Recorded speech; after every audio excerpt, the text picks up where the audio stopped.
বাংলাদেশের মধ্যে খেলা।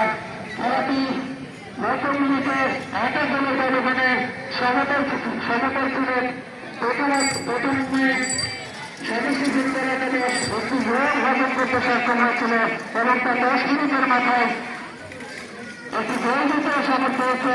অবশেষে 28 দলের ব্যবধানে তখন 90 মিনিট শেষ হল।